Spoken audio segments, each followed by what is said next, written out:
Sometimes I face a rumination project that I dread, and this is one of those. I just want to be completely upfront about that.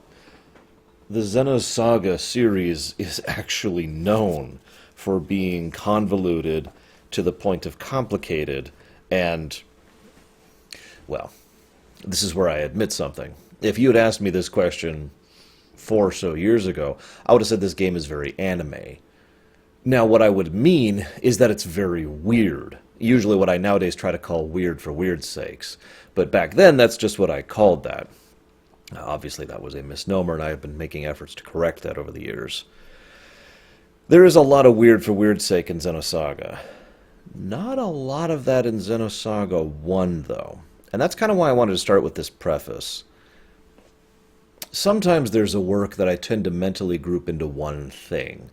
It's actually difficult for me to think of the 3 Lord of the Rings movies as separate films, for example. I just consider Lord of the Rings to be one of my favorite films of all time. There are other things like this. This is not unique to this. So, for the longest time, I have mentally considered Xenosaga as basically one game. Lord knows Xenosaga 2 literally starts a few hours after Xenosaga 1, for example. There's a couple years between 2 and 3, but still, it's still one congruent thing. Having replayed this, my opinion on that has completely changed. And I've also kind of basically reminded myself of how different each of these 3 games is. It's one of the reasons why these games weren't on the schedule for the longest time, because I wasn't sure if this was going to be 1 video or 3. However, having gone through the first game, it's worth noting, as of this moment, I have not replayed 2 or 3, by the way. I've just been doing research. But as of this moment, I have no doubt I'm going to be splitting these up into 3 videos, because I've been doing research on the behind the scenes. I've decided not to go fully in-depth on this one, mostly because, I'd just be repeating names, and, well, to be completely blunt, I wasn't able to find the level of detail I prefer for going into detail. So what I'm going to tell you is that each of these 3 games was effectively crafted by different people. Let's rewind a little bit. Once upon a time, there was a group of people, 3 big ones. Mr. Takahashi himself, of course, is the main one, along with his wife. But there were several people who worked at a company called Squaresoft. They made several games, several games, including Final Fantasy V, Final Fantasy VI, Chrono Trigger, and they had done work on some other games and projects for Square as well. They had put together a treatise and a design for what they wanted to be Final Fantasy VII. Now, I've actually talked about this many times before. Chrono Trigger, Final Fantasy VII, Xenogears, and Parasite Eve were all basically shared ideas and concepts across each other, because in the development phase leading up to and including the development of all of those games, most of the people involved in them all kind of pooled their all ideas, because everyone had a different idea of what they wanted to do, and they took bits and pieces from that aggregate whole to make each individual game. That's why there's some narrative and thematic connections between all these games, despite otherwise being completely distanced from each other. Now, Xenogears is the big one here. Xenogears was always intended to be a part of a major arc, a long-term story development this was basically going to be the peak window. This is an unusual approach to storytelling design, but not completely unheard of. There are plenty of other examples in history where someone has basically written episode 5 of a 6-piece work, intending that to be the viewer's first insight into things. It is very difficult and requires careful crafting in order to make this kind of fiction work. Because what you have to do is you have to present things in this so that it appears to be A, and it has to still be interesting, because the audience still needs to be engaged, and then when you go back and see the prequels, you understand that what you were actually seeing was B the whole time. However, by all accounts, Xenogears was basically crafted with this in mind, and does kind of link up with the Xenosaga series in more ways than one. However, Xenogears also famously ran into some significant problems with regards to its development time, and most importantly, its budget. And they faced a couple of choices. They decided to basically cram the rest of the story into what were effectively narrations into Disc 2, and, well, I'm sure if you're watching this video, you're probably aware of the consequences of that. For various reasons which I've never been able to find sufficient detail on, This crew, along with several other people at Square, left Square to go form their own company and basically went under the Namco, or I actually don't remember if they were Bandai Namco at the time, but anyways, left to form a new company, a new development studio underneath their umbrella known as Monolith. Now, Monolith is actually still here today. This is where things get funny to me, because some of the general information here is available to me, but very recently, in the research for this game, I discovered an interview from Mr. Takahashi himself regarding their relationship with Nintendo. Now, that may sound unconnected, but the relevant part is he mentioned how they got to that point. He went to Monolith Soft to in his own words, to make a development company, a development studio that was entirely focused on creative freedom and new ideas, and a way to philosophically bring new developers in and help them to get their footing and try and add new blood to video games as a concept. A very laudable goal. So they made Xenosaga. Now, if you're paying attention, this is already basically the first of several retcons that will go through this franchise. Because originally Xenogears was supposed to be Xenosaga 5. And then they were going to go back and do 1, 2, 3, 4, and then they were going to do 6. And that 6 was going to be the finale and conclusion to everything. This was planned out well in advance. It's also one of the reasons why there are significant thematic connecting points between Xenosaga and Xenogears to this very day. So they made Xenosaga 1, this game.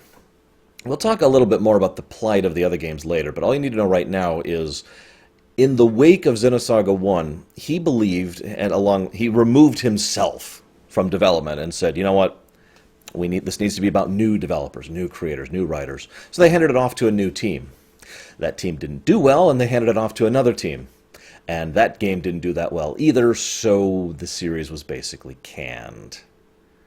Now, I'm mentioning this here because it's very relevant to my point that I started with, that each of these are distinct games, effectively made by different crews, with different long-term goals for the story in mind. While there are still definitively connecting points between Xenosaga Episode 1, 2, and 3, there's also, well, let's just say, especially if you're analyzing the works, it's very obvious that a lot of this was retconned, changed in midstream, or basically they decided to go with a different idea. Whether that's good or bad, that's up to you. That's opinion. I'm not here to give judgment on that. Oh, by the way, that Nintendo connection I mentioned, he mentioned how he was grateful for the additional work they got when they started working with Nintendo. This was back in the Wii, the mid-Wii era. And Nintendo basically opened up their doors to them, and Monolith Soft started not only working on, of course, Xenoblade, which started their next series of games, but they started doing a lot of work on other Nintendo franchises to give them little contract work on the side, including Skyward Sword, for example, or, more recently, Breath of the Wild. Just a little information I thought I'd share there. I have looked into both Pied Piper and A Missing Year. I will reference them unintentionally where I think it's relevant, but I'm not going to be specifically covering them in this work. I also want to discuss that point I made earlier, the weird for weird's sake, but I can't. It's utterly impossible. No, what I really want to discuss is how hard a lot of the pronunciations in this game were for me. Anybody who knows me knows that I have issues with pronunciation. My mind tends to look at a word and say, well, that's how it's pronounced. Even if I've heard it, this sometimes happens, especially if I've read it more often than I've heard it. Until I replayed this game, I referred to a certain android as Cosmos. Now, that's not necessarily incorrect. In this game itself, they pronounce her name 3 separate distinctions. I will be trying to use the pronunciation Shion uses, which is Cosmos. For obvious reasons, it's really difficult for me to say because there's this big Cosmos. It's like there's an interrupted point in there because it's basically the same sound being repeated, which I have difficulty with. Cosmos just flows more naturally. But, at the same time, that's kind of the point, isn't it? This is not a person, this isn't even a name, this is a designation, and there is a nice big dash in her name, its name, so it does kind of make a degree of sense to have Cosmos as the presentation. I'll do my best, no promises on that one. I do want to talk about the gameplay. So, it's been a long time since I played these games, several years. I guess actually not that many years, probably about 10 years or so, something like that. I actually didn't get into the Xenosaga series until after Episode 3 was already out, because I didn't like Xenogears all that much, so, as I've talked about before. So when I saw Xenosaga, I was like, I'll get around to it. I do... Xenosaga Episode 1, let's start ignoring 2 and 3 for a moment. Episode 1 feels like a lot of good gameplay ideas, hampered by an inability to execute them. Now, I want to explain what I mean by that very quickly. I've talked many times, game design discussions have been coming into my world more and more lately, which is good. I like discussing game design. It's definitely one of my passions and my hobbies. But one of the things I say many, many times is a good concept, a good game design philosophy, still has to be executed properly. Let me explain what I mean by that. You might think a grid-based tactical game with RPG elements and heavy story focus is all you need to make a good game. But you would be incredibly incorrect, no offense, because you still need to implement that well. Usually, implementation boils down to 3 primary points. The first is presentation. That's the visual and the audio side of things. How well you do with the sound effects, the music design, the music direction, sound direction and design, the visual storytelling in the background, or camera angles and directing, that kind of a thing. The second point is, of course, the obvious one. That would be the... I don't actually have a codified term for this. Let's call it the player power progression curve, because that's what I've been calling it recently. I did an entire lore week discussing that, actually. In other words, the player should be able to effectively do output equal to roughly X, and therefore designing encounters and difficulty to accommodate X, right?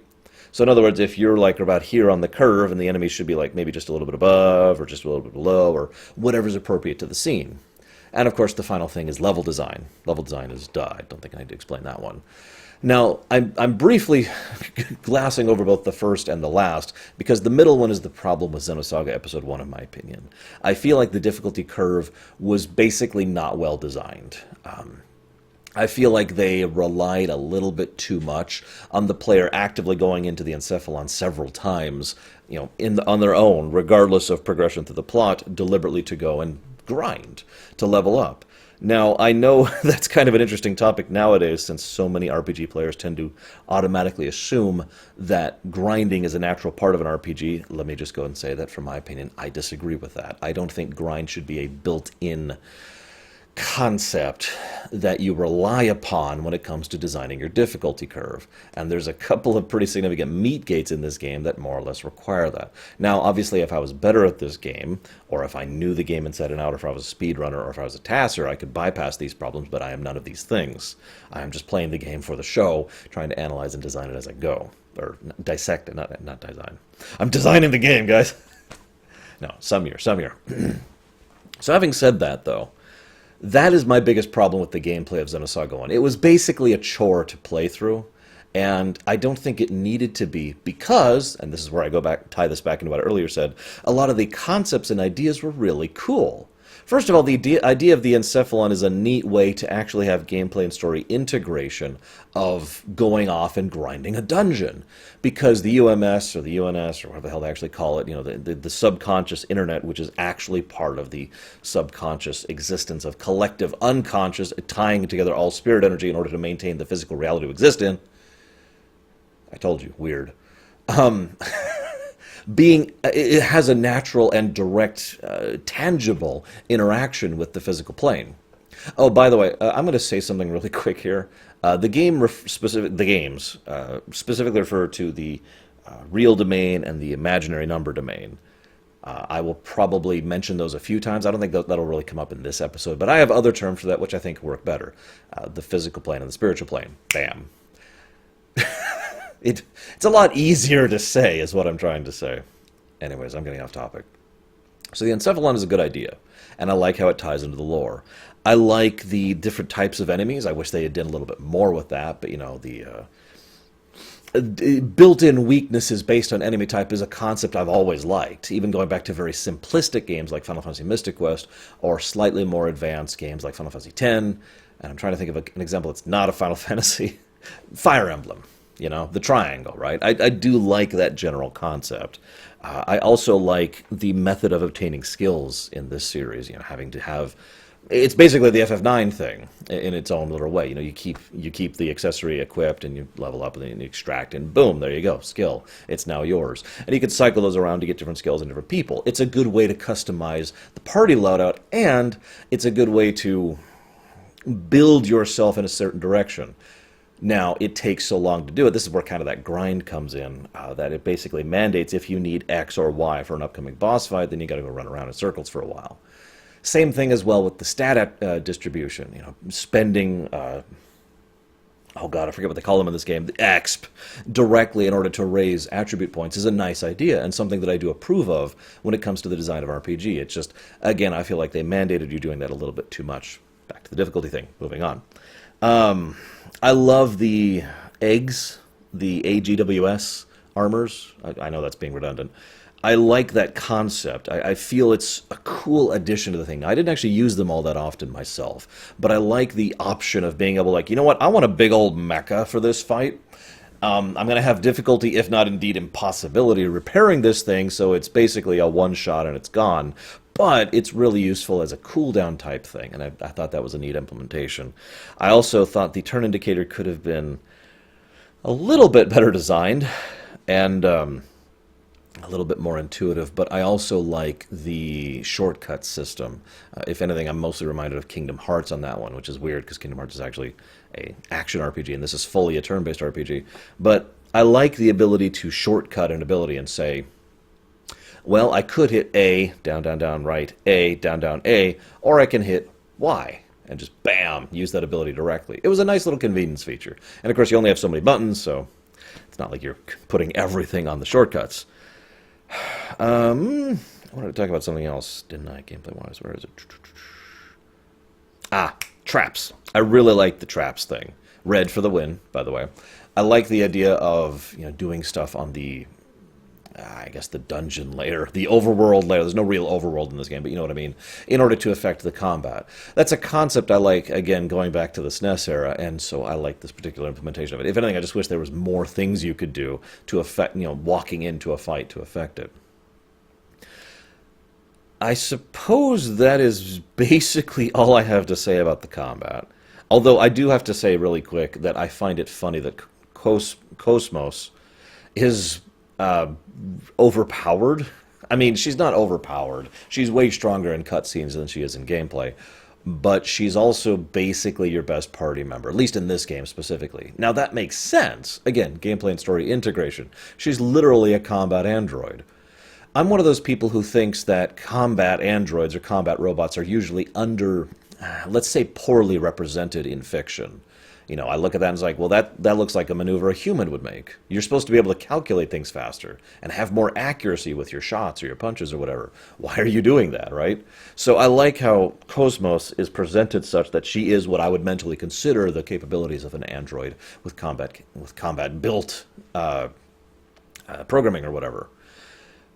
Now, sadly enough, I have very, very little to say about Cosmos in this game. She's practically a non-character. She only shows the blue eyes basically the one time, and that's kind of it. I do like how they present her. They do a good job of presenting someone who basically is not so much immoral or amoral, so much as a complete divorcement from ethics or morality entirety. There are only objectives and the best possible path, percentage-wise, to obtain those objectives. It's all statistics at that point. And I like how they do that. Her shooting down Virgil is probably one of the better examples. I'm just going to refer to it as a her, just to make this simple. Her shooting Virgil is one of the best examples of that. There was no malice there. Virgil was not someone she wanted to die. Virgil was not someone who was an enemy combatant. But as she states rather clearly, Virgil was in the way, and therefore shooting through him would make it far easier for me to continue operating my primary parameters rather than trying to adjust my aim and get around him. So he died. He was not flagged as important. There was no asterisk or check mark next to his name. That makes perfect sense to me, and it's good representation. I do have one question, though. Why the hell did she wake up on the God, what's the name of that ship? The Wilglinde? I could be misremembering, but I don't recall anything ever explaining that particular tidbit. Like, she just wakes up on her own, and it's like, Now, I do like how everyone freaks out about that. I like that for two reasons. It's a good example of storytelling that makes sense now and then makes more sense later. In the moment, there's this combat android, which, remember, we've already kind of fought with in the Cephalon several times, so they're freaked out about her turning on without any authorization and the inability to stop her. Later on, we see just how much more messed up it is, thanks to Cherenkov. God, I think that's how they pronounce his name. I actually have pronunciation guides jotted down here to help me out. Thanks to his flashbacks, we do see that this is something that's kind of happened before, and therefore people would be a little bit more on edge than otherwise because we've already seen a Cosmos get up and kill a lot of people. So, yay. Why did she get up? Now, I'm predicting something, because there's a few questions in the Xenosaga franchise, all three games, that are left unanswered. Some of them are obviously unanswered, as in things that were obviously supposed to be continued in, like, a Phase 4 or whatever. Not to spoil too much, but Xenosaga 3, in my opinion, clearly ends in a way that's like, see you next time! They're to be continued. It was just all but missing the to be continued line under there. I know some people probably disagree with that, that's fine. But some of the questions in the franchise, to my knowledge, are never answered. I'll be bringing up more of those later, because they're not really relevant in 1. But I digress. So, I also want to mention one other thing. This game came out in a weird era for JRPGs, where there was a simultaneous push for more traditional storytelling and more diverse storytelling, because it basically as a direct reaction to the SNES PS1 era, which realistically was effectively one era in game development. That arc between those two. I don't want to get too much into that topic. So I feel like a lot of the characters here have sufficient depth and complexity to make them believable and interesting. And then there's the other characters. If I had a second major complaint about this game, other than the grinding problem, it would be the fact that there's too many characters where, even though I didn't really remember what they were saying or the specific cutscene, I could sit here and predict basically everything they were going to say, and the tone with which they were going to say it, because it was that textbook. As if I have personality, blah, and therefore I have this presentation throughout the whole thing. One could argue very strongly that, again, just in this game, Shion herself falls into this category.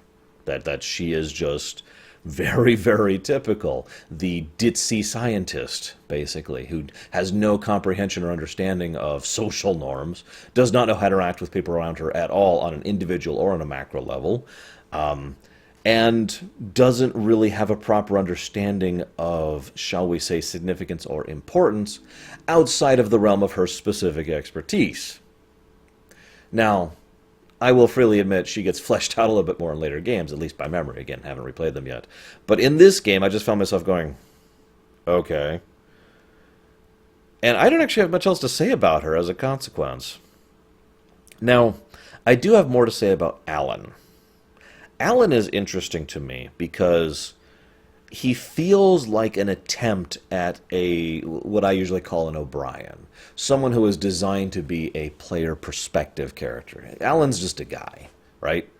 Like, he's not the reincarnation of the Maiden of Magdalene. He's not oh God, I can't remember the acronym, the URTV or whatever. He's not a supernatural augmented cyborg. He's not a mega-designed incredible Realian, excuse me. He's a dude who happens to have a crush on her. But the thing is, I feel like, again, focusing just on this game, Alan here is presented more as an object to be the butt of the jokes than to be a perspective character, a viewpoint character. And I feel that's a bit of a missed opportunity. There was a lot of possibility to basically tell the story through the lens of the ordinary guy to help give us, the players, some perspective on these fantastical events. Instead, well, there are two other characters, Shion being one of them, that feel more like these are the primary focus characters of the story. Now, Speaking of Alan a little bit, I just want to quickly cover a couple characters which don't get a lot of characterization, but I would feel remiss if I didn't mention. The first is, of course, Virgil. I don't want to talk too much about Virgil's later stuff because that's basically irrelevant to this game. What I do want to talk about is how Virgil and several other characters feel a little bit extreme to me. And I notice this is a common concept in a lot of JRPGs in general. You have someone who has character traits, but they are, for lack of a better way to put it, exaggerated to the point where those character traits are massively dominant. You know, someone who likes candy is eating candy all the time, you know, in order to emphasize that character trait. Now, sometimes that is done specifically because they don't, I'm trying to think how to phrase this, for whatever reason why the writers or the storytellers or the directors want to make sure the audience picks up on this character trait, so they magnify it to the point where only a blind man could miss it. Whatever the reasons for that, you know, that is a common goal involved. The other reason I've tended to notice, though, is the belief that, and I've heard this said by several authors, I'm curious what you guys think of this, the belief that characters who are more toned down are not interesting. That if you put to portray things without, let's just say, drama, not melodrama, but regular old drama, that what you're seeing is something that just becomes more mundane and therefore less engaging. I don't know what I think about that idea. I think that pulls down to execution, in my opinion. I've seen one of my favorite Studio Ghiblis of all time is Kiki's Delivery Service, which was pretty damn mundane. But nevertheless, I do have to think that they were going probably in that direction with this one, because a lot of these people's traits are just woo, like they look out the window and then they jump. And I suppose that's a good way to segue into talking about Albedo. Albedo. Yeah, I always have a hard time pronouncing his name because I want to say Albedo, but yes, Albedo. First of all, props to Crispin Freeman. His laugh got a little bit on my nerves after a while, I'll be honest, because he does it so many times. But he did put in a very good performance. One of the first things I want to mention about Albedo is the fact that he does come across as someone who I would usually classify as insane. Not someone who's crazy. I'm crazy. Crazy is just a willingness to do and go beyond normal limits. Insane is there's something wrong with the structure of your brain, or your mentality or soul, or whatever the hell. And Albedo clearly belongs in the latter category in my own personal linguo. And I like that, as weird as that may sound, because too often fiction tends to make a crazy character just violent. Like, how many times have you seen that? This isn't even limited to, like, video games or even Japanese-based fiction. How many times have you seen, like, a cop drama or a criminal procedural where there's the crazy one, right? There's the crazy one over there, and he's just cuckoo compared to the other guys. But what they actually mean by that is he is excessively violent, either because he's sociopathic or because he's just incredibly aggressive or whatever, right? Albedo, weirdly enough, doesn't come across as particularly violent. He comes across as excessively unstable. And I do think that adds some wonderful flavor to his personality and is probably one of the reasons why he's so memorable. I wouldn't be surprised if most of you remember, amongst characters that you remember most from this franchise, Albedo is probably towards the top of that list. Now that's funny because he gets like one no-line cameo like halfway through the game involving Margulis. Well, I'll talk about it in a minute. And then he's got his bit where he just has like a couple lines of dialogue, again, with Margulis. And then he doesn't show up until what is effectively the second to last, the final act, and then acts as the pseudo-final boss, the penultimate final boss.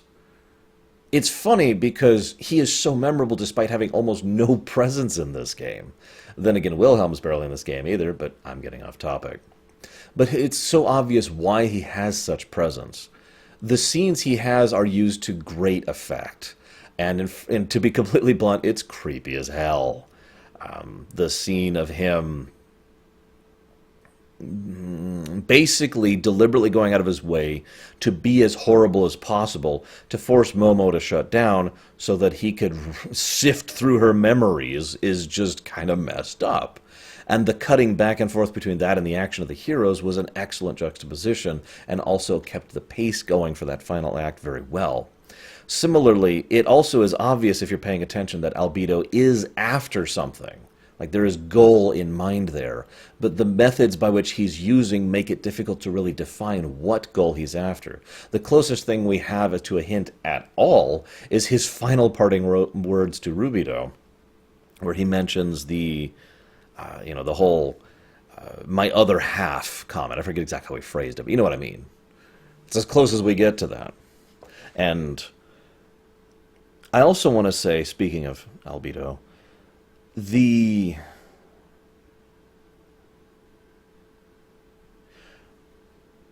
suppose I shouldn't really talk about that yet. I just wanted to say that it's interesting to me, the people who try to use Albedo for their own ends, which include both Margulis and Wilhelm, which means Wilhelm. But Wilhelm's behind everything in the entire franchise, so whatever. Point being that showcasing... Usually a manipulating schemer will look at someone like Albedo as someone who is an extraneous, uncontained variable. In other words, something you can't, with high certainty, predict what they're going to do or why.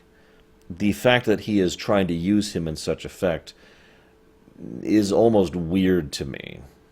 Then again, as I mentioned earlier, Albedo does have specific goals in mind, so maybe Wilhelm is just focusing on the macro scale and not really caring what happens on the minor scale. One planet, more or less, doesn't really matter when you consider the stakes involved. But I'm getting off topic on that one, too. I mentioned Margulis. First of all, I am a big fan of Margulis. And yes, I have to admit part of that is because Michael McConaughey is awesome. There's some really good voice acting in this game, in general. It's weird because this is the PS2 era, and voice acting in English for Japanese games was still getting its footing. Like, it wasn't gutter, it wasn't the gutter trash of so many PS1 games, but it was still developing to the point where we would start having, regular good voice acting in these things. It could be argued that most... Even like the bigger name titles didn't really have good voice acting until they got a couple of games in, Final Fantasy, excuse me. But again, I'm getting off topic. Margulis is interesting mostly to me because he strikes me as someone who is a character written by two people. One of those people wanted to write a bad guy. And the other person wanted to write a zealot who was supremely convinced of their cause. Now, I know I imagine what most of you are going to say, what's the difference? But the difference is a zealot who is convinced of their cause will say and act things differently than a bad guy. A bad guy, and I'm trying to think how to phrase this. This has come up a lot recently, so that's why this is kind of fresh in my mind. When you're writing a bad guy, there are certain tones in voice acting, there are certain lines for the actual speaking, and there are certain types of actions that you say in a certain way that are intended to be audio cues or visual cues to the audience so that the audience knows this is a bad person. I would argue those kind of things are usually not really necessary these days, but I imagine most of you know what I mean by that. You could argue that a character who says, I will kill you all, has some kind of other layers or depth or complexity to them. But on the face of it, a character who says that with that kind of tonality, that is the writers and creators telling us this is a bad guy, right? And that's how Margulis came off for me. A lot of his interactions with Cherenkov, and with... oh my god, I can't think of her name all of a sudden, Peretti or whatever her name is, she's barely in this game, kind of get you the idea that this is someone who has more complexity to him. That there is something else there other than, and then I will kill all the puppies. But then you see other scenes which are clearly designed to establish him as a puppy killer. There's even a scene where he's like, what's 1.5 million people to me? Why do we care? Now... For example, if I could just give a direct example, a critique, if I will, of what I'm talking about, it would have been more interesting to me if Margulis, instead of saying, they're irrelevant puppies, he would have said something like, it is a shame the meat must pass, if only they had fulfilled their true potential, if only they had been awakened. As is no great loss. Right? You know, something along those lines I feel would have better tied into the way his character is being presented. I also kind of like the fact that he serves as an interesting foil to several of the other characters in this game. Of course, obviously he'll be in future games as well. But here he serves as a military foil to Cherenkov. He serves as a soldier foil to Ziggy. And well, I guess that's actually about it within this game, so I guess I'll just chop it off there. But you see what those kind of personalities could lead to if taken in a different direction. I suppose I should also talk about Helmer while I'm here. I have like nothing to say about him. I like him. He's a rare example of a character. I don't see this kind of character often in fiction. The bureaucrat slash politician who is legitimately helpful, who is going out of the way to try and help the party and be their secret ally amongst the bureaucracy. Oh, speaking of which, anybody caught how incredibly terrifying the Federation is? Oh my God. They actually have a wonderful presentation of that. In contrast to some of the other storytelling and character stuff, the presentation of the Federation is pretty much spot on. It's flawless. It feels like the old Republic should have felt in Phantom Menace, in my opinion. Massive, bloated, bureaucratic nightmare. I will never forget the scene where all the little pictures of the people's chat are chopping up, and some of them are talking at each other, and some of them talking over each other, and it just descends into this absolute mess and chaos that they're citing regulations that are 4 digits long. Article 1112, paragraph 363.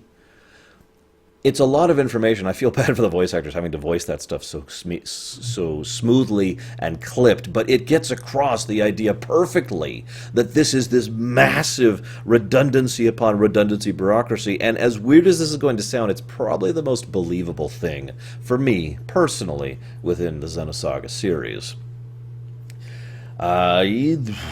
So, who else? I want to mention Ziggy. I don't know why, but I just kind of took a liking to Ziggy. He doesn't really have much to do in this one, but he does have some obvious protective instincts. He's obviously been through some serious crap. We haven't even met Voyager yet, so we don't really know the specifics. But he's someone who flat out wishes to basically die and was prevented from doing so by a massive bureaucratic nightmare. Oh, by the way, did you catch the fact, speaking of the Federation being horrible, did you catch the fact that cyborgs have less legal rights than Realians? In fact, the entirety of the Life Recycling Act is probably the most horrifying thing in this entire franchise, and by God is that saying something.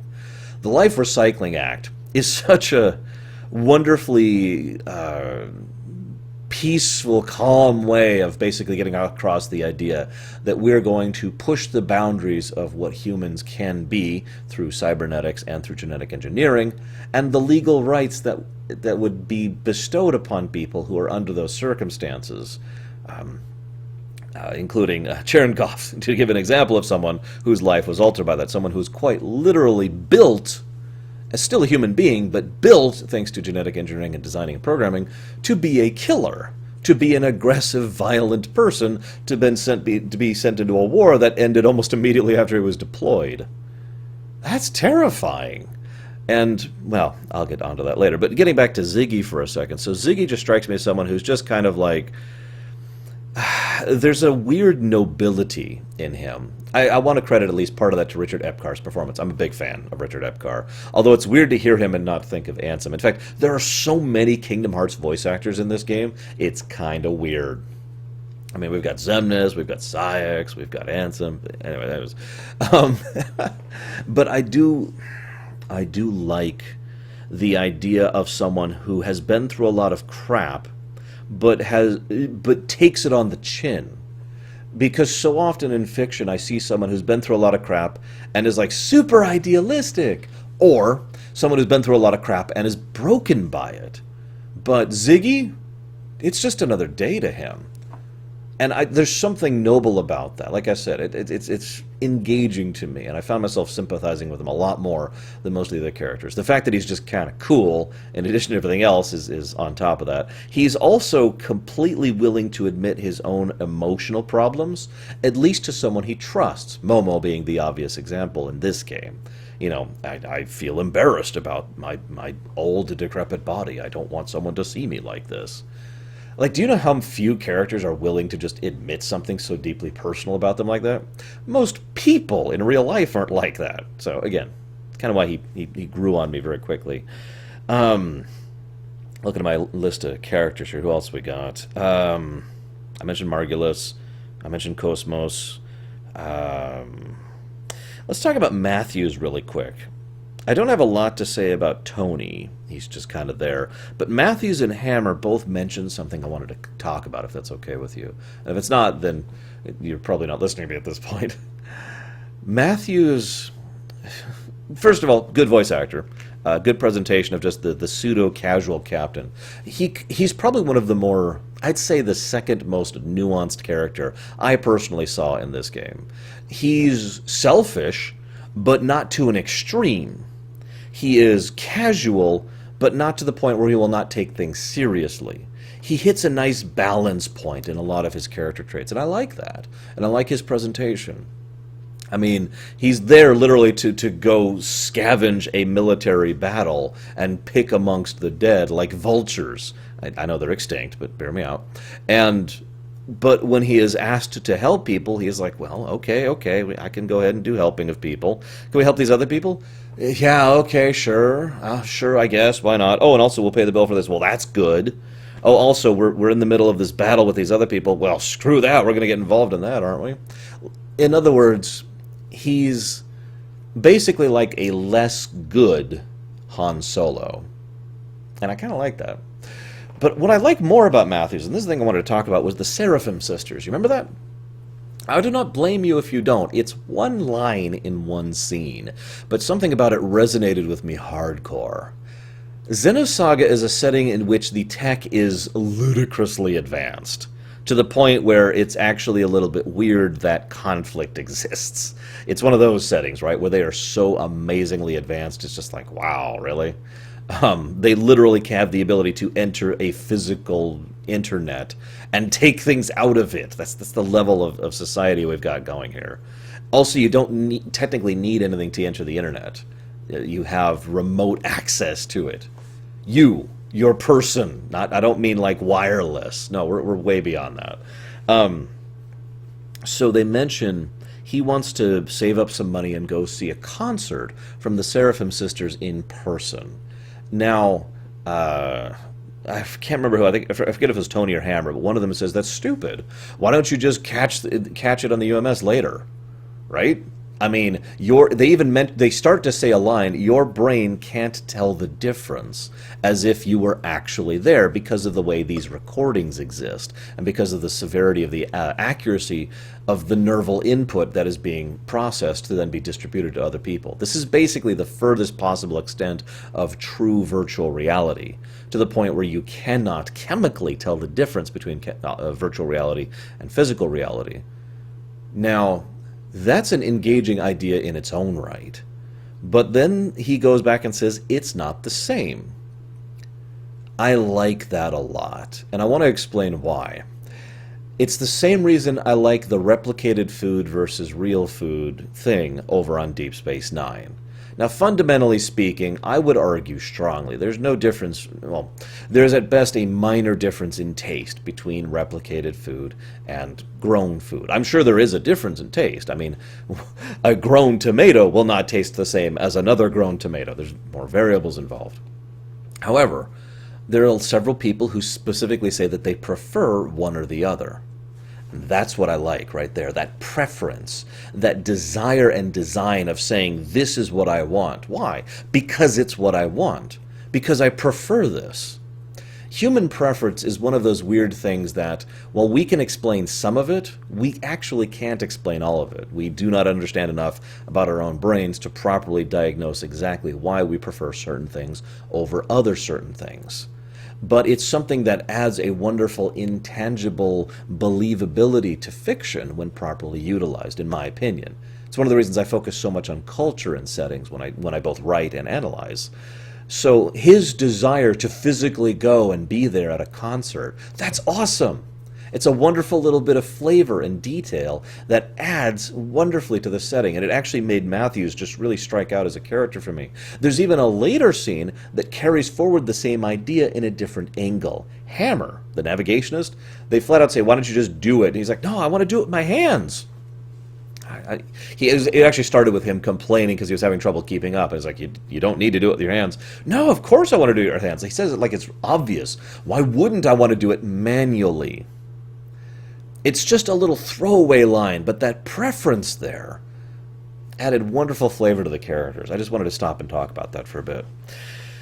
I also want to mention that as well because deviations of preference, well, I'm saying this wrong. Preference itself could be presented as a concept of deviation. In other words, you might mathematically be better implemented by having food X or music Y or whatever. Like it might be possible to fundamentally say you should have this, but you as a distinct human being might prefer this other thing instead. You might prefer Y. It may be worse for you, it may even taste worse, but your overall enjoyment of it is elevated because of that preference, that intangible desire of the variation in your base norm. You with me? That is one of the core concepts of the entire Xenosaga franchise. I'm not going to get too much into that because they don't even discuss the notions here, like, at all, but that is what the notions are, basically. That is what society is as presented within these games. That is one of the core psychological concepts of the Xenosaga franchise, that individuals through deviations might prefer the illogic in favor of preference, which will then have a literal and tangible effect on something that should otherwise be considered an intangible reality. And I like that. I like that part of it. It's one of the few things I do enjoy about the presentation of these games. So, I mentioned Matthews, I mentioned Ziggy. One of the things I want to mention, this kind of goes back to gameplay for a second, but you ever notice how small Xenosaga 1 is? I don't mean it's that short. I mean, it was kind of short. I managed to cram this out in basically 2 days, although that was playing all day, every day, so make of that what you will. But we start off on the Woglinde, and then you go to the prison asteroid for Utic, then you go to the Elsa, then you go to the cathedral ship, then you go to the Durandal, and then you go to the Song of the Nephilim. And then that's basically it. Like, it's hard to explain because that doesn't sound like a short amount, but that feels like we basically hop from one location to a next.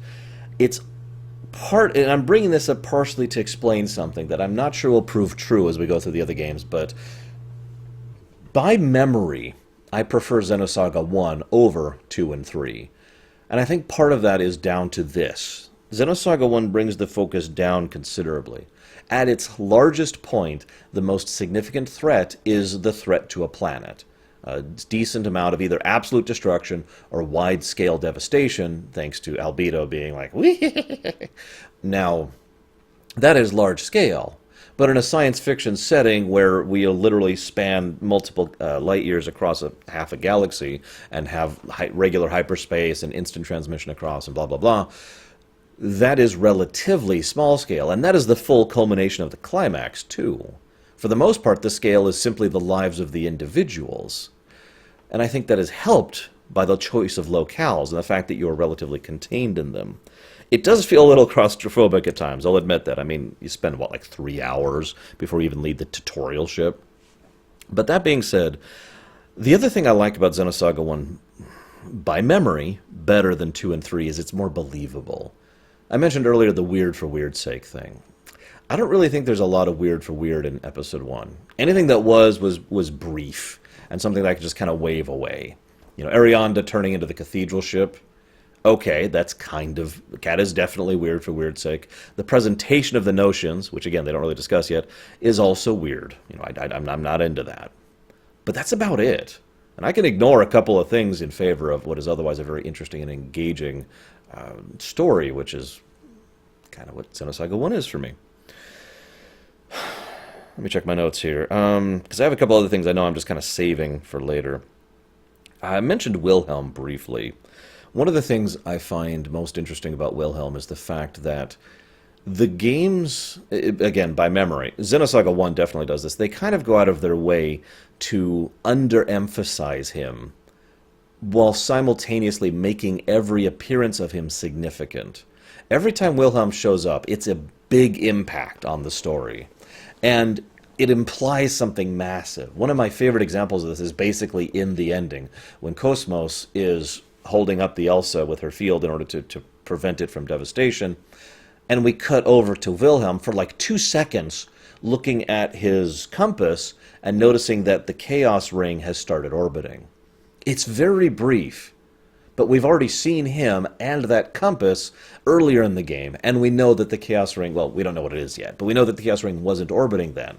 So seeing that, it's like, huh. It's basically a good example of visual storytelling. It's a big neon sign that says, this is important. Remember it for later. And so I like his presentation, but I do have to admit that well, let's just say that I feel like in episode 3 he just kind of suddenly shows up and says, all right, let me explain the entire plot here. But again, we kind of know why that is, and we'll talk about that later. I also want to mention one other thing really quick. So I haven't really talked about Chaos. I don't have a huge amount to say about Chaos. They do a very typical JRPG thing here, where Chaos is like, hi, I'm a normal guy. Everything's cool and normal. And then every now and again he'll be like, hi, I'm completely abnormal. And it's well designed. It's the neon sign thing. Well, not neon, because that's too obvious. But you get my point. It's the game basically telling you this guy is important or different or unique. I've actually heard a few friends of mine theorize that the entire reason why Chaos is lowercase, which drives me crazy, by the way, is specifically as another indicator to the player, this guy is not normal. I don't think it was necessary, because he's clearly not normal in every other way, but you get my point. His getting rid of the gnosis. Is gnosis singular? I usually hear gnosis as the plural, and notion or notion. Anyways, gets rid of him, right? It, her, we don't know who it was. Zhunk. And I also like, there's a bit where he walks up to Cosmos, and did I write down her exact... Oh, yes.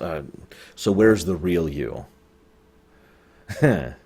Now, that's actually an interesting question, considering that basically is the real her. And there's also the fact that Virgil, Mr. Purple Testament, flat out says boss to Chaos, which implies some other things that we'll get to later, along with some unanswered questions, which we'll get to later. There's a lot of stuff to talk about that I could talk about now that I'm saving for future videos. What I want to talk about now is the blue eyes thing. Now, we know that's Mary. That's duh, spoiler alert. We know it's Mary's soul or consciousness or whatever the hell you want to actually call it within the confines of Xenosaga. And that when she manifests, she is able to do far more than the android body is capable of doing. I want to mention this for 2 reasons. First, excellent job to the directors of the game. The voice directors as well as the actual animation directors. Cosmos acts completely differently when she has blue eyes over red, and that's a nice touch.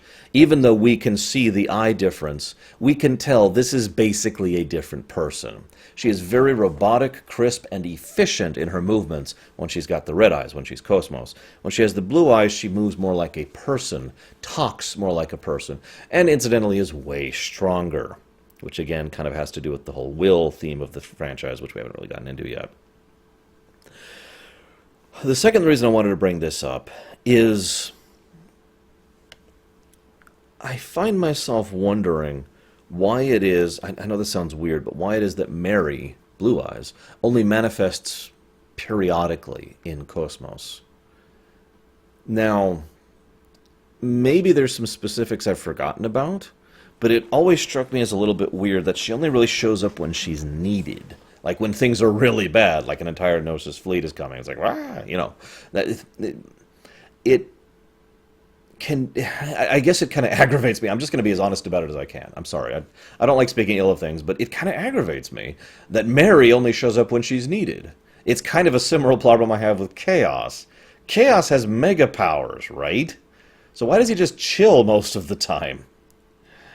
Anyways, I do want to talk about one other character before I move on. And that character, actually, hang on, I want to mention the cleaning bugs. That's a great idea. It's a great way to explain why everything looks so neat. They have literal nanomachines designed to clean things. That's cool. I love that. But I want to talk about Cherenkov. Now, I've mentioned him several times, so I hope you've been paying attention, because to me, Cherenkov is probably the most relatable character. He is what Alan failed to be for me. I don't know about you guys. He is someone who is almost a pure example of a victim. There's no malice in this guy. There is no evil in Cherenkov, as I was defined it. Evil being defined by intent, not actions. Instead, what we have is someone who was, as I said earlier, programmed, designed, built to kill. And not just to kill efficiently, but to be violent and aggressive.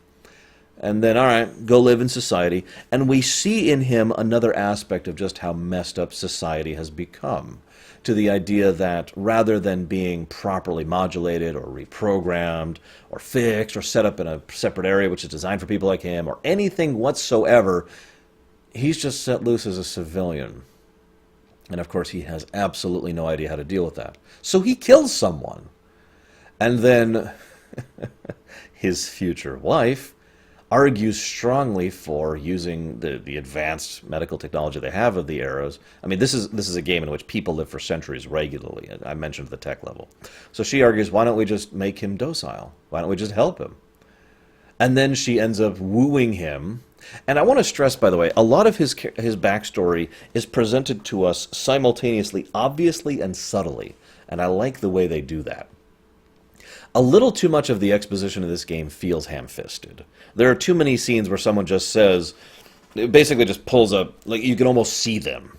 You can picture it. They pull up a note and say, as you know. I shouldn't say that. That's not what I mean. But, they just start expositing. This is this, and that is that. Albedo does that like 3 times. It's like, oh, I should do this, and this, and this.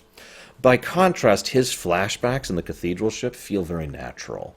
We actually only get glimpses of his life, but each of those glimpses tell us all that we need to know. The woman who, the way he says that, why did you marry me? You can hear it there, that he had found someone that was willing to be close to him, that was willing to be connected to him, that he was like, oh my God, maybe I could have some place in a world that is not at war. And then to be betrayed by that woman, to be used as a tool by that woman. And everything she says, again, speaks volumes with only a few words. She gets a license to be cloned, rather than to have a child with him, and she throws her VR headset at him. That's all I need for love. What we are seeing in her is another example of the preference thing.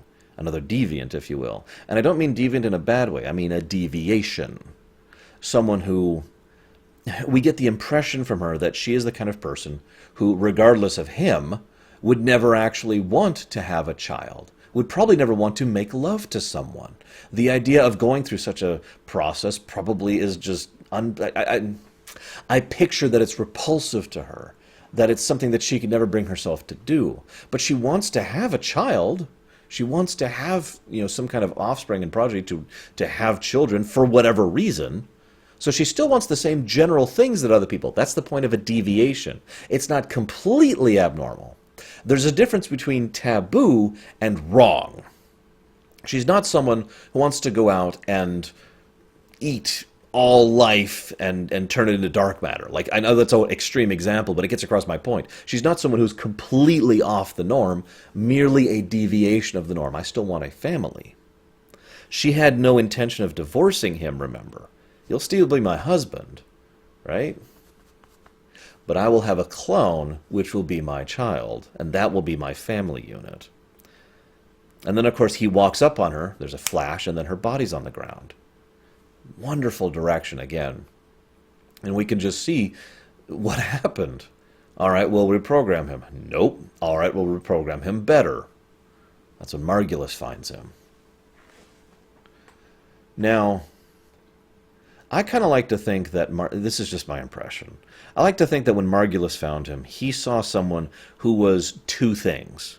1, a useful tool. I mean, he was able to take out quite a large number of people, basically barehanded. That is not unimpressive. But 2, he saw a sack of meat that had the potential for a soul, to use Margulis' own terminology on this one. The idea that not every human being is actually alive, that only the ones who try to reach out with will or concept become truly living beings. He wanted to embrace him in that manner, to truly convince him. This is the zealot thing again. Because remember, a zealot doesn't say, we should do this, because it approves of their political agenda. A zealot does not say, we should do this because it's appropriate for the circumstances. No, a zealot says, we should do this because in the zealot's mind, they should do that. And I get the very strong impression that Margulis fully believes his own party line, so to speak, that he really is a zealot for his cause. So he joins UTIC. It's funny how much of an influence UTIC has on this franchise. And then he goes and wipes out a lot of people. I also like how Margulis flat out tells him, why'd you send me on this mission, sir? I wanted to test your loyalty. Just says it flat out. And then he goes up on this ship for this very dangerous mission to get the Zohar emulator. That's it. The fake Zohar. I couldn't think of the name for a second. The Zohar emulator, and it's all on display. Going back through this again, I was just like, wow, yeah, no, he is way different from everyone else around him. He legitimately acts and behaves differently from those around him. And then he comes into contact with a Gnosis. Stuff happens. We get a lot of presentation. He's actually in a lot of this game. Right up until we get to that cathedral ship and we finally get all his backstory. And then he turns into the gargoyle. By the way, did you catch the fact that he has two little ads in that fight? I know I'm probably speaking like a weirdo here, but I like to think that that was the notions of his wife and his daughter. Daughter. Got to really put that in quotes since he actually had nothing to do with her. But you get my point. I don't know for sure. I have no idea. It just seems like it would be very appropriate given what the Gnosis really are. But anyways. And then he has that final speech to Xion. And he mentions that he had rejected the world. That feeling of being someone who isn't wrong. Isn't just some disgusting, horrible human. But instead is someone who is a deviation. Through preference, through variation, is someone who simply does not belong with the rest of the world. And how he has chosen to approach that is that he used drugs or he used causes in order to try and compensate for that, but in his personal experience, none of that ever worked. It was only when he finally rejected the world, he had peace with himself. Now, I bring this up because, as we will discuss in future games, there are 4 basic results when you die in this setting. And one of them is basically to die at peace, to fully sublimate yourself into into death, and to fade willingly and knowingly. And I like to think that initially, as weird as this was going to sound, he chose the first fate, which is to reject that and to become a Gnosis, right? The gargoyle fight. But when he had that conversation with Xion, he grew a measure of peace with what he was and who he was, and accepted that, and then thus earned the 4th choice, the sublimation and acceptance into the collective unconscious. Just my opinion on it. I enjoyed going through this game, despite some of the grind. We'll see what I think of Episode 2 next week. See you there, guys.